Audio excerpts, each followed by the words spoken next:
नमस्कार दोस्तों, आज हम बात करेंगे करियर इन इलेक्ट्रिक इंजीनियरिंग के बारे में। ये कौन कौन से कोर्सेज इसमें अवेलेबल हैं और क्या फ्यूचर में स्कोप है इसका, कितनी सैलरी हमें मिलता है डिप्लोमा और बैचलर कोर्सेज के लिए। आइए जानते हैं। देखिए, इसमें मेनली 3 प्रकार के कोर्सेज उपलब्ध हैं।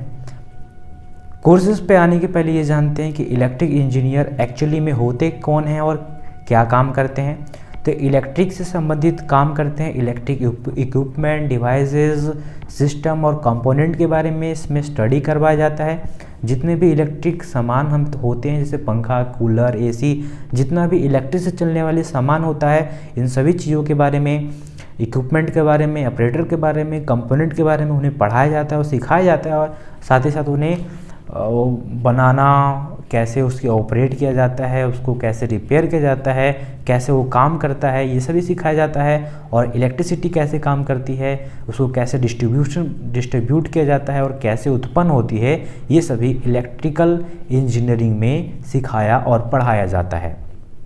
तो मुझे आशा है कि आपको इलेक्ट्रिक इंजीनियरिंग के बारे में पता हो गया होगा। अब हम बात करते हैं कोर्सेज के बारे में। देखिए, इसमें डिप्लोमा कोर्सेज भी होता है, डिप्लोमा इन इलेक्ट्रिक इंजीनियरिंग, जो कि 3 साल का कोर्स होता है। और ये 10th क्लास के बाद आप 55% मार्क अगर आपका 10th क्लास में है तो इस कोर्स को कर सकते हैं। ये 3 साल का कोर्स है। इसमें गवर्नमेंट और प्राइवेट दोनों कॉलेजेस आते हैं। अगर हम यूजी कोर्सेज की बात करें, अंडर ग्रेजुएशन कोर्स की बात करें, तो इसमें बीटेक और बीई आता है। तो बीटेक आपको पता ही है बीटेक क्या होता है। बीटेक इन इलेक्ट्रिक इंजीनियरिंग और बीई इन इलेक्ट्रिक इंजीनियरिंग, बस नाम का फ़र्क है, दोनों कोर्स सेम होते हैं। ओके, इसमें एडमिशन लेने के लिए बीटेक में और बीई में, इलेक्ट्रिक इंजीनियरिंग में आपको 12th क्लास पास करना होगा। साइंस स्ट्रीम से आपका मेन विषय पीसीएम होना चाहिए, फिजिक्स, केमिस्ट्री, मैथ होना चाहिए, तभी आप इसमें यूजी कोर्स आप कर सकते हैं। ओके, मिनिमम 50 से 60% आपका होना चाहिए। कोई यूनिवर्सिटीज़ होती है जो 55% या 60% मार्क्स खोजती है 12th क्लास में, कोई है जो 50% में एडमिशन ले लेती है। वो यूनिवर्सिटी और कॉलेज पे डिपेंड करता है कि वो कितना उनका एलिजिबिलिटी है। ओके, एलिजिबिलिटी सबका सेम होता है, बस नंबर में थोड़ा डिफरेंट हो सकता है कि कोई 50 मांगती है, कोई 60 मांगती है। कोई पॉपुलर यूनिवर्सिटीज़ है या पॉपुलर कॉलेज है तो वो 60 मांग सकती है। अगर हम फ़ी की बात करें तो फ़ी डिपेंड करता है, वैरी करता है कॉलेजेस के ऊपर कि आप कितने नामी ग्रामी, कितना बड़ा कॉलेज में आप नाम लिखा रहे हैं। मिनिमम फ़ी की बात करें तो 60,000 से लेकर के 1.5 लाख पर ईयर फीस में हो सकता है। ओके, अब हम जॉब ऑप्शन की बात कर लेते हैं कि आपके पास कौन कौन सी जॉब्स ऑप्शन है, आपके किन किन फील्ड में आप जॉब कर सकते हैं।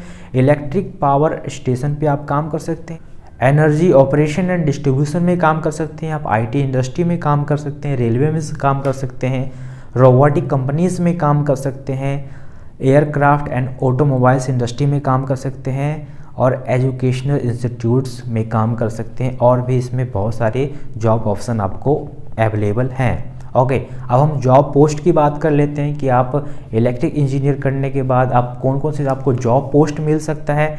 तो इलेक्ट्रिकल इंजीनियरिंग का पोस्ट मिल सकता है, इलेक्ट्रिकल मैनेजर आप बन सकते हैं, मेंटेनेंस इंजीनियर बन सकते हैं, लेक्चरर या होम ट्यूशन भी आप करवा सकते हैं, टेक्निकल ट्रेनर के तौर पे आप काम कर सकते हैं। और भी इसमें बहुत सारे पोस्टिंग होते हैं।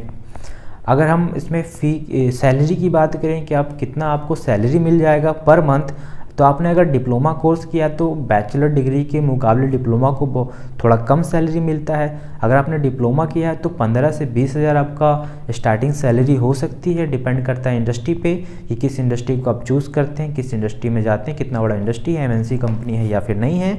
अगर हम बैचलर की बात करें कि बैचलर हमने अगर बीटेक इन इंजीनियरिंग किया है, इलेक्ट्रिक इंजीनियरिंग, तो हमें कितना पैसा मिल सकता है पर मंथ, तो आपको 20,000 रुपये से लेकर के 40,000 रुपया per month as a fresher आप कमा सकते हैं, मिल सकता है आपको। फिर आपकी एक्सपीरियंस और स्किल के अनुसार धीरे धीरे आपका पेमेंट इसमें बढ़ता है। अगर आप चाहें तो आप इसमें मास्टर डिग्री भी कर सकते हैं, एमई और एमटेक, ठीक है, ये दोनों इसमें मास्टर डिग्री के कोर्स होते हैं, ये भी आप कर सकते हैं। तो इलेक्ट्रिक इंजीनियरिंग एक बहुत ही बड़ा फील्ड है। अगर आप सही तौर पे सही रूप से इसका कोर्स करते हैं और आपके पास सही से नॉलेज, एक्सपीरियंस और अनुभव आ जाता है, तो आपका 5-6 सालों में आपका 70,000 80,000 आपका सैलरी पहुंच जाता है, अगर आप ब्रांच मैनेजर या फिर एरिया मैनेजर बन जाते हैं तब। ओके, तो अब मुझे आशा है फ्रेंड आपको इलेक्ट्रिक इंजीनियरिंग के बारे में कैसे बने, क्या कौन कौन से कोर्सेज होते हैं और कितना हमें सैलरी मिल जाती है आपको समझ में आया होगा। आपके मन में और भी कोई सवाल है या सुझाव है या फिर बवाल है तो कमेंट बॉक्स आपका है, प्लीज़ हमें कमेंट करके ज़रूर बताइए। मुझे आपके कमेंट का इंतज़ार रहेगा। Thank you for watching.